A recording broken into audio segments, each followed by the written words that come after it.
খুব অল্প সময়ের মধ্যেই অনেকগুলো বকফুল পিঠা বানানো যায় আর এটা খেতেও খুব সুন্দর। আর আজ আমি বানাবো নারকেলের পুর ভরা বকফুল পিঠা। আর ঝটপট কীভাবে এই পিঠাগুলো বানানো যায় দেখতে হলে পুরো ভিডিওটা দেখতে হবে। Hello everyone, welcome back to my another new video. কেমন আছেন সবাই? আশা করি ভালোই আছেন। আজ আমি বানাবো নারকেলের পুর ভরা বকফুল পিঠা। তো চলুন দেখে নেবেন কীভাবে আমি এই পিঠাগুলো বানাই। প্রথমে আমি নারকেলের পুরটা বানিয়ে নেব। এখানে আমি নারকেল মালা থেকে নারকেলগুলোকে ছাড়াচ্ছি। তারপর নারকেলগুলোকে ছোটো ছোটো করে কেটে গ্রাইন্ডারেই গ্রাইন্ড করে নেব। আমি ঝটপটের জন্য গ্রাইন্ডারেই করে নিচ্ছি, গ্রাইন্ডারে করলে খুব তাড়াতাড়ি হয়ে যায়। আর কুড়ুনি দিয়েও করা যায়, কিন্তু কুড়ুনি দিয়ে করতে একটু টাইম লাগে। আর এই দেখুন আমি নারকেলগুলোকে ছোটো ছোটো করে কেটে ভালো করে ধুয়ে নিয়েছি আর এখন গ্রাইন্ডারে দিয়ে গ্রাইন্ড করে নিয়েছি। আর সবগুলো নারকেল আমি গ্রাইন্ড করে নিয়েছি। এখন নারকেলের পুর বানানোর জন্য কড়াই বসিয়ে কড়াই গরম হয়ে যাওয়ার পর নারকেল কুড়োগুলোকে কড়াইয়ে দিয়ে দিলাম।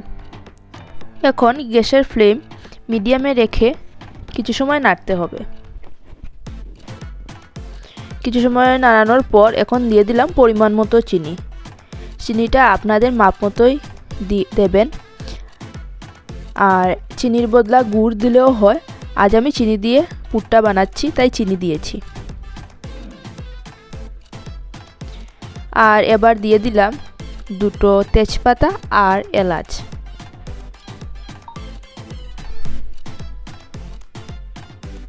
আর অনবরত নাড়তে হবে, না হলে পুরটা কড়াইয়ের নিচে লেগে গেলে ভালো হবে না, তাই অনবরত নাড়তে হবে।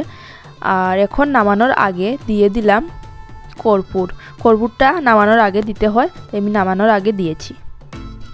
ময়ামটা আমি প্রায় 30 মিনিট আগে দিয়ে রেখেছিলাম, তাই ময়ামটা অনেক সফট হয়েছে। আর এখন লেচি কেটে নিলাম। আর এবার রুটি বেলে নেব। আমি অল্প পরিমাণে ময়দা ছিটিয়ে আর রুটিটা বেলে নেব।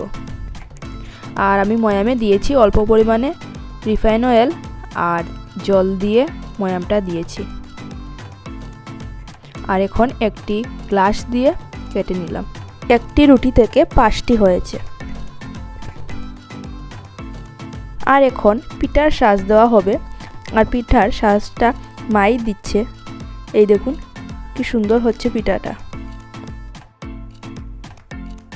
আর সবগুলো পিঠা বানানো হয়ে গেছে। খুব তাড়াতাড়ি এই পিঠাটা বানানো যায়। এই দেখুন কি সুন্দর হয়েছে পিঠাগুলো। আর এখন পিঠাগুলো ভাজার পালা। কড়াই বসিয়ে কড়াইয়ে তেল দিয়ে তেল গরম হয়ে যাওয়ার পর পিঠাগুলো তেলে দিয়ে দিলাম। আর পিঠাগুলো খুব তাড়াতাড়ি ভাজাও যায়। এই দেখুন পিঠাগুলো আমি উল্টে দিলাম।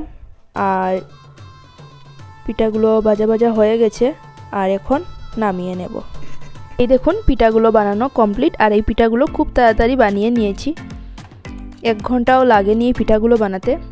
আর এই বকফুল পিঠাটি খেতে কারা কারা ভালোবাসেন অবশ্যই কমেন্টের মাধ্যমে জানাবেন। আর আজকের আমার এই ভিডিওটা যদি আপনাদের ভালো লাগে তাহলে আমার পাশে থাকবেন আর আমার চ্যানেলটি সাবস্ক্রাইব করবেন।